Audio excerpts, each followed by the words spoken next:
আসসালামু আলাইকুম। অন্য মঞ্চের আলাপচারিতায় আপনাদের সকলকে আমন্ত্রণ জানাচ্ছি।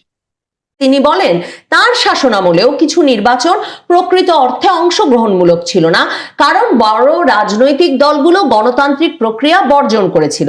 তিনি বলছেন যে আমি স্বীকার করি এটা আদর্শ ছিল না, এখন এই চক্র ভাঙতেই হবে, নইলে কোনো মুক্তি নেই। বাংলাদেশে 12ই ফেব্রুয়ারির নির্বাচনটি যে একটা প্রশ্নবিদ্ধ নির্বাচন হতে যাচ্ছে, যে নির্বাচনে বাংলাদেশের লাখ লাখ ভোটার তাদের পছন্দের মার্কায় ভোট দিতে পারবেন না, তার মাধ্যমে নির্বাচনটি কিছুতেই অংশগ্রহণমূলক হয়ে উঠতে পারছে না, এবং এর ফলে বাংলাদেশের সবচেয়ে পুরনো এবং বড় একটি দলকে নিষেধাজ্ঞা জারির মাধ্যমে নির্বাচনের বাইরে রাখার ফলে 12ই ফেব্রুয়ারি নির্বাচনটি একটি প্রশ্নবিদ্ধ নির্বাচন হচ্ছে। শেখ হাসিনা সম্ভবত ঠিক করেছেন যে আন্তর্জাতিক সংবাদ মাধ্যমে এই বিষয়টি বারবার শিরোনাম করে তিনি 12ই ফেব্রুয়ারির নির্বাচনের বৈধতাকে একেবারে প্রশ্নবিদ্ধ করবেন আন্তর্জাতিক সংবাদ মাধ্যম, পর্যবেক্ষক এবং বিশ্লেষকদের সামনে। এই কাজটাতে যে তিনি সফল হচ্ছেন তার প্রমাণ হচ্ছে যতবারই তিনি নির্বাচনটিকে প্রশ্নবিদ্ধ করে, নির্বাচনটিকে তীব্র নিন্দা জানিয়ে কিংবা প্রত্যাখ্যান জানিয়ে কোনো সাক্ষাৎকার দিচ্ছেন কিংবা বার্তা পাঠাচ্ছেন, সেটা এমনভাবে বাংলাদেশ সম্পর্কিত খবর হিসেবে আন্তর্জাতিক সংবাদ মাধ্যমে শিরোনাম হচ্ছে যে বুঝতে বাকি থাকে না আগামীর নির্বাচনটির মূল খবর হয়ে উঠেছে এই যে 12ই ফেব্রুয়ারির নির্বাচনে শেখ হাসিনার দল আওয়ামী লীগকে অংশ নিতে দেওয়া হচ্ছে না। শেখ হাসিনা আন্তর্জাতিক সংবাদ মাধ্যমে গত কয়েক মাস ধরে তো ক্রমাগতভাবে সাক্ষাৎকার দিচ্ছিলেনই, এখন যখন তিনি দেখছেন যে বাংলাদেশের সংবাদ মাধ্যম আওয়ামী লীগের কোনো সংবাদ প্রকাশ করে না, আওয়ামী লীগ সভানেত্রী শেখ হাসিনা হিসেবে তার অবস্থান সম্পর্কে কোনো খবর প্রকাশ করতে চায় না এবং এমন একটা ভাব করছে যে আওয়ামী লীগ ছাড়া নির্বাচন হয় যেন স্বাভাবিক, সে অবস্থায় শেখ হাসিনা সম্ভবত এখন নিজে থেকে বার্তা পাঠিয়ে তার মতামত, তার যে সমালোচনা এই নির্বাচন সম্পর্কে সেটা জানান দেওয়া শুরু করেছেন। আন্তর্জাতিক সংবাদ মাধ্যম, বিশ্বের শীর্ষস্থানীয় সংবাদ সংস্থা অ্যাসোসিয়েটেড প্রেসকে শেখ হাসিনা একটা ইমেল বার্তা পাঠিয়েছেন। সেই ইমেল বার্তায় ইউনূস সরকার যে নির্বাচন অনুষ্ঠান করতে যাচ্ছে সেটাকে তিনি তীব্র সমালোচনা করেছেন, ডিনাউন্স করেছেন, অনেক সংবাদ মাধ্যম লিখছে, প্রত্যাখ্যান করেছেন, এবং আন্তর্জাতিক সংবাদ সংস্থা অ্যাসোসিয়েটেড প্রেসে সেই খবর ছাপা হওয়ার পর স্বাভাবিকভাবেই যেটা হয়, সাবেক প্রধানমন্ত্রী, পদচ্যুত প্রধানমন্ত্রী, নির্বাসিত প্রধানমন্ত্রী শেখ হাসিনা বাংলাদেশের আগামী নির্বাচনটিকে প্রত্যাখ্যান করেছে। এ খবর এবিসি নিউজ, আল জাজিরা সহ পৃথিবীর বিভিন্ন দেশের শীর্ষস্থানীয় সংবাদ মাধ্যম ছাপিয়েছে। এপি তার এই খবরে সরাসরি লিখেছে যে ডক্টর মোহাম্মদ ইউনূস যখন 5ই আগস্টের পর ক্ষমতায় এসেছিলেন তখন তিনি প্রতিশ্রুতি দিয়েছিলেন যে একটা সুষ্ঠু, অবাধ, অংশগ্রহণমূলক নির্বাচন করবেন, কিন্তু তারপর তিনি শেখ হাসিনার দল আওয়ামী লীগের ওপর নিষেধাজ্ঞা জারি করেন এবং এখন তাদেরকে ছাড়াই নির্বাচন আয়োজন করছেন। এপির সাক্ষাৎকারে বলা হয় যে ভারতের নির্বাসনে থাকা বাংলাদেশের ক্ষমতাচ্যুত সাবেক প্রধানমন্ত্রী শেখ হাসিনা দেশের আসন্ন নির্বাচনকে তীব্র সমালোচনা করেছেন এবং তার দলকে নির্বাচনে অংশ নিতে না দেওয়ার প্রেক্ষাপটে দেওয়া এই বক্তব্যে আগামী মাসের গুরুত্বপূর্ণ ভোটের আগে রাজনৈতিক উত্তেজনা আরো বাড়াতে পারে বলে মনে করা হচ্ছে। এই যে নির্বাচনটি কোনো স্থিতিশীলতা দেবে না, বরং বাংলাদেশের বিভক্তি এবং রাজনৈতিক উত্তেজনা আরো বাড়াবে, এই বিষয়টি আন্তর্জাতিক সংবাদ মাধ্যমগুলো এপির এই খবর থেকে সবচেয়ে গুরুত্বের সঙ্গে ছাপছে। অ্যাসোসিয়েটেড প্রেস বলছে যে গত সপ্তাহে তাদেরকে পাঠানো ইমেল বার্তায় শেখ হাসিনা বলেছেন অন্তর্ভুক্তিমূলক, স্বাধীন ও সুষ্ঠু নির্বাচন ছাড়া বাংলাদেশ একটা দীর্ঘস্থায়ী অস্থিরতার মুখে পড়তে যাচ্ছে। তিনি এটাও দাবি করেছেন যে নোবেল শান্তি পুরস্কার বিজয়ী মোহাম্মদ ইউনূসের নেতৃত্বাধীন অন্তর্বর্তী সরকার পরিকল্পিতভাবে তার দল সাবেক ক্ষমতাসীন আওয়ামী লীগকে নির্বাচন থেকে বাদ দিয়ে তার কোটি কোটি সমর্থকের ভোটাধিকার কেড়ে নিয়েছে।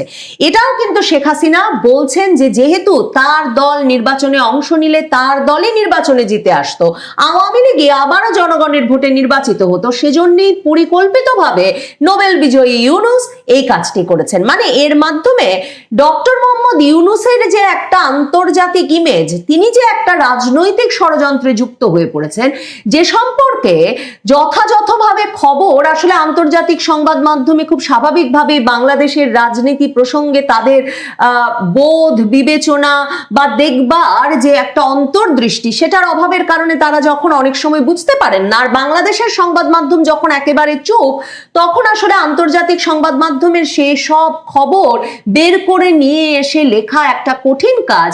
তখন শেখ হাসিনা এই পদ্ধতিটা গ্রহণ করেছেন যে তিনি নিজেই আন্তর্জাতিক সংবাদ মাধ্যমে সাক্ষাৎকার দিচ্ছেন এবং প্রতি মুহূর্তে প্রমাণ করছেন আন্তর্জাতিক সংবাদ মাধ্যমের তার প্রতি এখনো এতটাই আগ্রহ যে তিনি যা বলেন সেই কথাগুলো ছাপতে সারা পৃথিবীর শীর্ষস্থানীয় সংবাদ মাধ্যমগুলো আগ্রহী হয়ে ওঠে।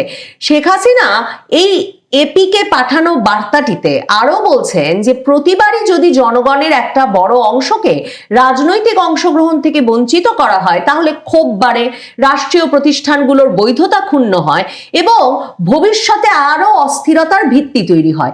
এখন এই রকম কথা যখনই শেখ হাসিনা বলেন, তখনই কিন্তু একটা প্রশ্ন করা হয় যে শেখ হাসিনা নিজেও তো অংশগ্রহণমূলক নির্বাচন হতে দেন নাই বাংলাদেশে, এবং অংশগ্রহণমূলক নির্বাচন তিনি যেহেতু হতে দেন নাই, কাজে তিনি এরকম একটা নির্বাচনের কথা বলতে পারেন কিনা। এপির এই সাক্ষাৎকারে একদিকে শেখ হাসিনা তো বারবারই বলছেন যে তারা কোনো দলকে নিষেধাজ্ঞা দেন নাই, মানে আওয়ামী লীগকে যেভাবে নিষিদ্ধ করা হয়েছে, কার্যক্রম নিষিদ্ধ করে একটা নিষেধাজ্ঞায় ফেলে নির্বাচনে অংশগ্রহণ থেকে বিরত রাখা হচ্ছে, তার আমলে সেটা হয় নাই। বিরোধী দলগুলো বয়কট করেছিল তার আমলের কয়েকটি নির্বাচন। এর পাশাপাশি শেখ হাসিনা বলছেন যে তিনি স্বীকার করেন যে তার আমলে যে নির্বাচনগুলো হয়েছিল সেই নির্বাচনগুলো ফার ফ্রম আইডিয়াল ছিল, মানে আদর্শ যে পরিস্থিতি তার থেকে অনেক দূরে ছিল। এবং শেখ হাসিনা বলছেন যে বাংলাদেশকে এগিয়ে নিতে হলে যা হয়েছে সেই চক্র ভেঙে এগিয়ে যেতে হবে।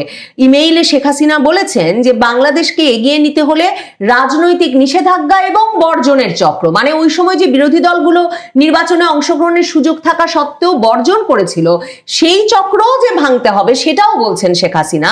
এবং তিনি বলছেন যে ওই চক্র ভাঙতে হবে বলে স্বীকার করে তিনি বলেন তার শাসনামলেও কিছু নির্বাচন প্রকৃত অর্থে অংশগ্রহণমূলক ছিল না, কারণ বড় রাজনৈতিক দলগুলো গণতান্ত্রিক প্রক্রিয়া বর্জন করেছিল। তিনি বলছেন যে আমি স্বীকার করি এটা আদর্শ ছিল না, এখন এই চক্র ভাঙতেই হবে, নইলে কোনো মুক্তি নেই। মানে শেখ হাসিনার যে কোনো তিনি তার সময়কার রাজনৈতিক পরিস্থিতিকে যে পিছনে ফিরে দেখছেন, বিশ্লেষণ করছেন এবং আন্তর্জাতিক সংবাদ মাধ্যমের মাধ্যমে আন্তর্জাতিক পর্যবেক্ষক বিশ্লেষকদের যেমন তেমনি নিজের জনগণকেও তার একটা ব্যাখ্যা হাজির করতে চাইছেন, সেটাও কিন্তু এপিকে পাঠানো শেখ হাসিনার এই ইমেল বার্তায় পরিষ্কার। শেখ হাসিনা বলছেন বাংলাদেশের একটা বৈধ সরকার প্রয়োজন, কারণ শেখ হাসিনা বলছেন যে ভোট দিতে যদি নৌকার সমর্থকেরা না যায়, তাহলে যে পরিমাণ ভোটাররা লাখ লাখ কোটি কোটি ভোটার যে নির্বাচনে অংশ নেওয়ার কোনো অর্থ খুঁজে পাবেন না, সে নির্বাচনের মাধ্যমে যে সরকার আসবে সে সরকার শুধুমাত্র অস্থিতিশীল একটা পরিস্থিতির বাংলাদেশকে একটা দীর্ঘমেয়াদী অস্থিতিশীলতার দিকে নিয়ে যাবে তাই নয়, সে সরকার কোনো বৈধতা পাবে না। কাজেই শেখ হাসিনা বলছেন বাংলাদেশের তো প্রয়োজন একটা বৈধ সরকার যা জনগণের প্রকৃত সম্মতির ভিত্তিতে দেশ পরিচালনা করবে। শেখ হাসিনা আরেকটা কথা বারবার ব্যবহার করছেন যে বাংলাদেশকে তার উন্ড হিল করার সুযোগ দিতে হবে। মানে বাংলাদেশে 2024-এর জুলাই আগস্ট থেকে যে পরিমাণ ক্ষত সৃষ্টি হয়েছে, বিভক্তির ক্ষত, মবের ক্ষত, হত্যার ক্ষত, সংখ্যালঘু নির্যাতনের ক্ষত, জোর জবরদস্তির ক্ষত, আওয়ামী লীগের নেতা কর্মী সমর্থকদের ওপর ভয়াবহ হামলা মামলার ক্ষত, শেখ হাসিনা বারবার বলছেন যে জাতিকে বাংলাদেশকে সেই ক্ষত সারিয়ে ওঠার সুযোগ দিতে হবে। আন্তর্জাতিক সংবাদ মাধ্যমগুলো, পর্যবেক্ষকেরা, বিশ্লেষকেরা স্পষ্টতই মনে করছেন বাংলাদেশের যে নির্বাচন 12ই ফেব্রুয়ারি অনুষ্ঠিত হতে যাচ্ছে, আওয়ামী লীগকে নির্বাচনে অংশগ্রহণের সুযোগ না দিয়ে সেটা বাংলাদেশকে কোনো স্থিতিশীলতার দিকে নিতে পারবে না, বাংলাদেশের পরিস্থিতি আরো বিভক্ত, আরো অস্থির করে তুলবে বটে। ভারত কি বাংলাদেশে খুব তাড়াতাড়ি কোনো বড় অভিযানের প্রস্তুতি নিচ্ছে? অন্তত নয়াদিল্লির প্রতিরক্ষা দপ্তরে একটা যে বড়সড় সরগরম লক্ষ্য করা যাচ্ছে, তা থেকে এমন একটি ধারণা এসেই যায়। এই প্রতিবেদনে বিষয়টি ঠিক কোথায় দাঁড়িয়ে আছে এই মুহূর্তে সেটা নিয়ে আলোচনা করব। ভারতের প্রতিরক্ষা ব্যবস্থার শীর্ষে এমন বেশ কিছু হাই পাওয়ার বা উচ্চ ক্ষমতা সম্পন্ন কমিটি রয়েছে যেগুলো যুদ্ধ, জাতীয় নিরাপত্তা এবং সামরিক কৌশলের বিষয়ে চূড়ান্ত সিদ্ধান্ত নেয়। এদের মধ্যে খুবই উল্লেখযোগ্য হল ক্যাবিনেট কমিটি অন সিকিউরিটি, সংক্ষেপে যার নাম CCS। এটি ভারতের প্রতিরক্ষা সংক্রান্ত সর্বোচ্চ নীতি নির্ধারক কমিটি। কোনো যুদ্ধ ঘোষণা বা বড় ধরনের সামরিক অভিযানের চূড়ান্ত সিদ্ধান্ত বা সবুজ সংকেত এখান থেকেই আসে। কমিটির সভাপতি হচ্ছেন ভারতের প্রধানমন্ত্রী, সদস্য হলেন প্রতিরক্ষা মন্ত্রী, স্বরাষ্ট্রমন্ত্রী, অর্থমন্ত্রী এবং দেশের পররাষ্ট্রমন্ত্রী। কমিটির কাজ কি? কমিটির কাজ হলো জাতীয় নিরাপত্তা, প্রতিরক্ষা বাজেট এবং বড় ধরনের অস্ত্র কেনাকাটার বিষয়ে চূড়ান্ত সিদ্ধান্ত নেওয়া। এবং ওই যে আগেই বলেছি যে রাজনৈতিকভাবে যুদ্ধ ঘোষণার চূড়ান্ত সিদ্ধান্ত বা সবুজ সংকেত এই কমিটি থেকেই, এখান থেকেই আসে। এছাড়া আছে ডিফেন্স প্ল্যানিং কমিটি। 2018 সালে গঠিত এই কমিটি ভারতের দীর্ঘমেয়াদী প্রতিরক্ষা কৌশল এবং যুদ্ধকালীন প্রস্তুতির জন্য অত্যন্ত গুরুত্বপূর্ণ। সভাপতি আছেন, এই যে কমিটির সভাপতিকে জাতীয় নিরাপত্তা উপদেষ্টা মানে ন্যাশনাল সিকিউরিটি অ্যাডভাইজার, বর্তমানে অজিত ডোভাল যে পদে আছেন। কমিটির সদস্য হচ্ছেন 3 বাহিনীর সেনা, নৌ ও বিমান। এই 3 বাহিনীর প্রধান থাকবেন, চিফ অফ ডিফেন্স স্টাফ থাকবেন এবং পররাষ্ট্র, প্রতিরক্ষা ও ব্যয় বা এক্সপেন্ডিচার বিভাগের যারা সচিব, সেই সচিবরাও থাকবেন। এদের কাজটা কি? এদের কাজ হচ্ছে জাতীয় নিরাপত্তা কৌশল তৈরি করা এবং সামরিক সক্ষমতা বাড়ানোর পরিকল্পনা করা। এছাড়া আছে চিফস অফ স্টাফ কমিটি, যার সংক্ষিপ্ত নাম হচ্ছে COSC। এটা 3 বাহিনীর মধ্যে, নাম শুনলেই বোঝা যায় চিফস অফ স্টাফ কমিটি, মানে 3 বাহিনীর মধ্যে সমন্বয় সাধনের প্রধান সামরিক প্ল্যাটফর্ম। এই যে কমিটি, এর নেতৃত্বে আছেন চিফ অফ ডিফেন্স স্টাফ। এই কমিটির স্থায়ী চেয়ারম্যান হিসেবে তিনি কাজ করেন, যে পদে এখন আছেন জেনারেল অনিল চৌহান। এছাড়া এই পদের সদস্য বাকি 3 সদস্য হলেন সেনাবাহিনী, নৌবাহিনী এবং বিমান বাহিনীর প্রধানরা। এদের কাজ হচ্ছে এই কমিটির যুদ্ধকালীন পরিস্থিতি, মানে যুদ্ধ বাঁধছে অথবা বেঁধে গেছে, এই রকম পরিস্থিতিতে 3 বাহিনীর মধ্যে নিখুঁত সমন্বয় বজায় রাখা এবং সরকারকে সামরিক পরামর্শ দেয়া হচ্ছে এই কমিটির কাজ। এছাড়া আরও কমিটি আছে, যেমন ন্যাশনাল সিকিউরিটি কাউন্সিল আছে। এটি সরাসরি প্রধানমন্ত্রীর কার্যালয়ের অধীনে কাজ করে এবং জাতীয় নিরাপত্তার বহুমুখী বিষয়গুলো এরা তদারক করে। এরা 3টে স্তরে কাজ করে। এদের একটা হচ্ছে স্ট্র্যাটেজিক পলিসি গ্রুপ, তারপরে ন্যাশনাল সিকিউরিটি অ্যাডভাইজারি বোর্ড এবং ন্যাশনাল সিকিউরিটি কাউন্সিল সেক্রেটারিয়েট। সহজ কথায় যুদ্ধের রাজনৈতিক সিদ্ধান্ত নেয় CCS বা ক্যাবিনেট কমিটি অন সিকিউরিটি, আর যুদ্ধের কৌশলগত পরিকল্পনা ও 3 বাহিনীর সমন্বয় পরিচালনা করে ডিপিসি এবং সিডিএস এর নেতৃত্বাধীন কমিটিগুলো। সিসিএস থেকে চূড়ান্ত সবুজ সংকেত মিললে যুদ্ধের কৌশলগত পরিকল্পনা করে ডিপিসি মানে ডিফেন্স প্ল্যানিং কমিটি এবং সিদ্ধান্ত কার্যকর করে চিফস অফ স্টাফ কমিটি বা সিওএসসি। এর অর্থ এটা নয় যে সিসিএস বা ক্যাবিনেট কমিটি অন সিকিউরিটি সবুজ সংকেত দিলে তবে অন্য বিভাগগুলো সচল হবে, তা নয়। আসলে সমস্ত বিভাগের ইনপুট আগেভাগে নিয়ে তবে যুদ্ধের সিদ্ধান্ত নেয় ক্যাবিনেট কমিটি অন সিকিউরিটি। কথাটা হচ্ছে প্রতিরক্ষা দপ্তরের এই সমস্ত বিভাগের হালচাল হঠাৎই যেন দিল্লিতে রীতিমতো সরগরম হয়ে উঠেছে। ক্যাবিনেট কমিটি অন সিকিউরিটির মিটিং এখনো যদি নাও হয়ে থাকে, যদিও খবর আছে যে কোনো দিন হতে পারে কিংবা হয়ে গেছে ইতিমধ্যে, বলা বাহুল্য ঢাকঢোল পিটিয়ে এসব বৈঠক হয় না, হয় একান্ত সঙ্গোপনে। বৈঠকের খবর বাইরে আসতে বেশ কয়েকদিন লেগে যায়, সেটা পরবর্তীকালে দেখা যায়।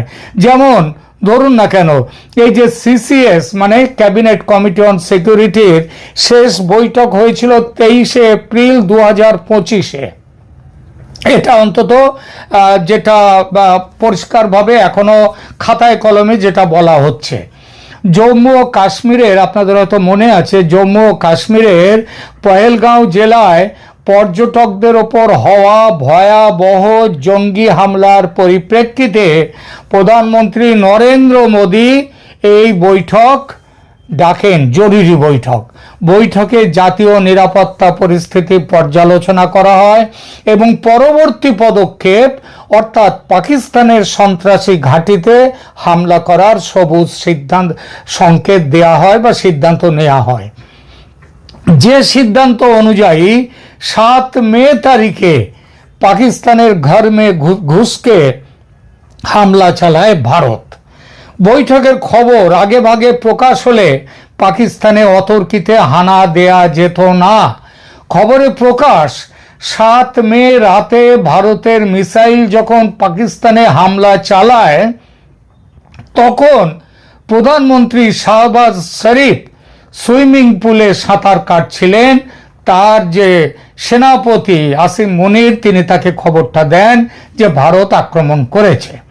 তারও আগে ক্যাবিনেট কমিটি অন সিকিউরিটির বৈঠক হয়েছিল, মানে এই যে বললাম 23শে এপ্রিল একটা বৈঠক হয়েছিল গত বছর 2025-এ। তার আগের সিকিউরিটি কমিটির এই যে বৈঠকটা হয়েছিল এটা 5 আগস্ট 2024-এ। দিনটা নিশ্চয়ই মনে আছে আপনাদের। বাংলাদেশের তৎকালীন পরিস্থিতি, শেখ হাসিনার দেশত্যাগ এবং তার পরিপ্রেক্ষিতে হয় এই বৈঠকটি। সেই বৈঠকের ঘটনা বুঝিয়ে দেয় যে বৈঠকটি হয়েছিল, এই ব্যাপারটা বুঝিয়ে দেয় বাংলাদেশের সামরিক হস্তক্ষেপের কথা সেদিনও ভারতের নীতি নির্ধারকদের ভাবনায় ছিল। না হলে এই বৈঠক হতো না। কিন্তু বৈঠকে সবুজ সংকেত আক্রমণের দেওয়া হয়নি। সেদিন সিদ্ধান্ত নেওয়া হয়েছিল ওয়েট অ্যান্ড ওয়াচের। সেই ওয়েট অ্যান্ড ওয়াচ গত 16-17 মাস ধরে মোটামুটি চালিয়ে যাচ্ছিল ভারত, টুকটাক কিছু অর্থনৈতিক ব্যবস্থা নেওয়া ছাড়া। তবে যেসব খবর আসছে এবং হঠাৎই ভারত এমন কিছু ব্যবস্থা নিতে শুরু করেছে যা থেকে ধরে নেওয়া যায় ভারত ওয়েট অ্যান্ড ওয়াচের স্টেজ পার করে বড় কোনো ব্যবস্থা নিতে চলেছে বাংলাদেশে। এসব ব্যবস্থা একমাত্র যুদ্ধকালীন বা আসন্ন যুদ্ধের পটভূমিকায় নেওয়া হয়ে থাকে। বাংলাদেশের ভারতীয় দূতাবাসগুলো থেকে কর্মচারীদের পরিবারবর্গকে দেশে ফিরিয়ে আনা, দূতাবাসে ব্যাপক কর্মী সংকোচন করে দেয়া, আক্ষরিক অর্থে স্কেলিটন সার্ভিস চালু রাখা যুদ্ধকালীন কূটনৈতিক সংকটের স্পষ্ট ইঙ্গিত দেয়। এছাড়া রামপাল বিদ্যুৎ কেন্দ্র থেকে একেবারে চুপি সারে ভারত তার প্রকৌশলীদের নজন প্রকৌশলীকে যে দেশে ফিরিয়ে নিয়ে এসছে, যার জন্য রামপাল বিদ্যুৎ কারখানা এখন বন্ধ হয়ে যাচ্ছে। তো এর ফলে মনে রাখতে হবে যে একটা যুদ্ধকালীন কূটনৈতিক সংকটের স্পষ্ট ইঙ্গিত পাওয়া যাচ্ছে। মে মাসের যুদ্ধের সময়, গত মে মাসে পাকিস্তানের ভারতীয় দূতাবাসগুলো থেকেও যে ব্যবস্থা নেয়নি ভারত, মানে ওই দূতাবাসের সমস্ত তাদের স্ত্রী পুত্র পরিজন সবাইকে নিয়ে আসা, পাকিস্তানে সেটা ছিল না। পাকিস্তানের স্ত্রীরা থাকতে পারতেন তাদের সাথে, পরিবার স্বামীর সাথে পাকিস্তান দূতাবাসের, কিন্তু ভারত বাংলাদেশে তা নিয়েছে, এখানে স্ত্রীও থাকতে পারবে না, পরিবারের কেউ থাকতে পারবে না। ইঙ্গিতটা বুঝতে আশা করি অসুবিধে হওয়ার কথা নয়। চিফস অফ স্টাফ কমিটি এর বৈঠকগুলো সাধারণত গোপনীয় সামরিক পরিবেশে অনুষ্ঠিত হয় এবং এর কোনো নির্দিষ্ট তারিখ জনসমক্ষে সবসময় প্রকাশ করা হয় না। তবে 2025 সালে অপারেশন সিন্দুর, মানে যেটা 7 মে 2025-এ শুরু হয়েছিল, 10 মে পর্যন্ত চলেছিল, এবং পহেলগাম হামলার পরবর্তী সময়ে 3 বাহিনীর প্রধানরা ওই চিফ অফ যে স্টাফ কমিটি, তো তারা নিয়মিত সমন্বয় বৈঠক করেছিলেন। আবার এই কমিটি অতি সম্প্রতি জানুয়ারি মাসে, এই মাসে কয়েকবার বৈঠকে বসেছে। সেসব বৈঠকের ইনপুট ডিফেন্স প্ল্যানিং কমিটিতে গেছে, সেখান থেকে ক্যাবিনেট কমিটি অন সিকিউরিটির কাছে সেসব খবরও চলে গেছে, তাদের ইনপুট। এই খবর নিশ্চিত সূত্র থেকে পেয়েই আপনাদেরকে বলছি। এই বৈঠকগুলোর মূল উদ্দেশ্য ছিল যেটা দেশের অভ্যন্তরীণ ও সীমান্ত নিরাপত্তা রক্ষা করা, আধুনিক যুদ্ধাস্ত্র কেনা এবং প্রতিবেশী দেশগুলোর রাজনৈতিক অস্থিরতার প্রভাব থেকে ভারতকে সুরক্ষিত রাখতে কী ধরনের ব্যবস্থা নেওয়া উচিত সেই বিষয়ে আলোচনা করে একটি জায়গায় পৌঁছানো। যদিও এখনো কোনো আনুষ্ঠানিক সিসিএস মিটিং জানুয়ারি গতকাল পর্যন্ত ঘোষণা করা হয়নি, তবে এই ইস্যুটির গুরুত্ব এবং জরুরি পরিস্থিতি যেটা এখন উঠে এসেছে সেটা ইঙ্গিত দেয় যে এটি সর্বোচ্চ নীতি নির্ধারণের যে স্তর, অর্থাৎ ক্যাবিনেট কমিটি অন সিকিউরিটি, সেখানে বিস্তারিত বিবেচনার জন্য অপেক্ষা করছে টেবিলে। বাংলাদেশের সাথে ভারতের সম্পর্ক একটি গুরুতর সংকটের মুখোমুখি হয়েছে, যা ভারতীয় জাতীয় নিরাপত্তার জন্য সরাসরি প্রভাব ফেলছে।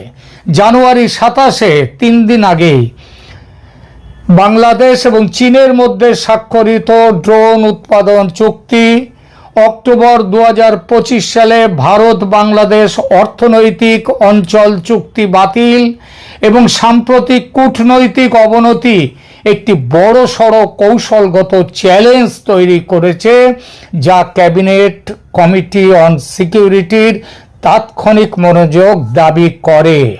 আর ভারতের নীতি নির্ধারকরা যে বিষয়টিতে যথেষ্ট মনোযোগ দিয়েছেন তা ইতিমধ্যেই দেখা যাচ্ছে বিভিন্ন গৃহীত ব্যবস্থার মধ্যে। এই মনোযোগের চূড়ান্ত রূপ হিসেবে যে কোনো দিন, যে কোনো মুহূর্তে এই বৈঠক হতে পারে এবং সেই বৈঠকে এটাও খবর অবশ্যম্ভাবী সবুজ সংকেত মিলতে পারে সামরিক হস্তক্ষেপের। যদিও নয়াদিল্লির বিভিন্ন সূত্র একথাও বলছে যে এমনও হতে পারে বৈঠক ইতিমধ্যে সম্পন্ন হয়েছে, সিদ্ধান্ত নেওয়া হয়ে গেছে, কেবল সিদ্ধান্ত বাস্তবায়নের অপেক্ষা চলছে কেবল।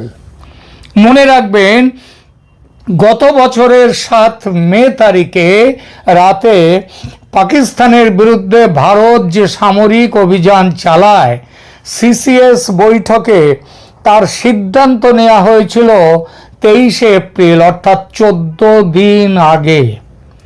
বাংলাদেশের ক্ষেত্রে সিদ্ধান্ত নেওয়া খুব সম্ভবত হয়ে গেছে, এবং সেটা হয়ে থাকলে তার বাস্তবায়ন হতে সময় লাগবে, সেটাই স্বাভাবিক। সে সময়টা এমনও হতে পারে যে বাংলাদেশের নির্বাচনের পরিস্থিতির উপরে নজর, এবং তার উপরে নির্ভর করছে ভারত কবে অপারেশন চালাবে। অপারেশন সিন্দুর যখন শুরু করেছিল ভারত, পাকিস্তানের প্রধানমন্ত্রী শাহবাজ শরীফ সাঁতার কাটছিলেন সুইমিং পুলে। তার সেনাপতি আসিম মুনির তাকে জানান যে ভারত আক্রমণ করেছে। বাংলাদেশে যখন অপারেশন শুরু হবে তখন প্রধান উপদেষ্টা মোহাম্মদ ইউনূস কোথায় থাকবে? সুইমিং পুলে নিশ্চয়ই নয়, কারণ এই বয়সে তিনি সুইমিং পুলে তখন সাঁতার কাটবেন না বলেই মনে করা যায়। তাহলে কি তখন তিনি জরুরি মিটিংয়ে ব্যস্ত থাকবেন লামিয়া মোরশেদের সঙ্গে কিংবা অন্য কারো সঙ্গে? এই প্রশ্নের উত্তর খুঁজতে আর একটু অপেক্ষা করতে হবে আমাদের।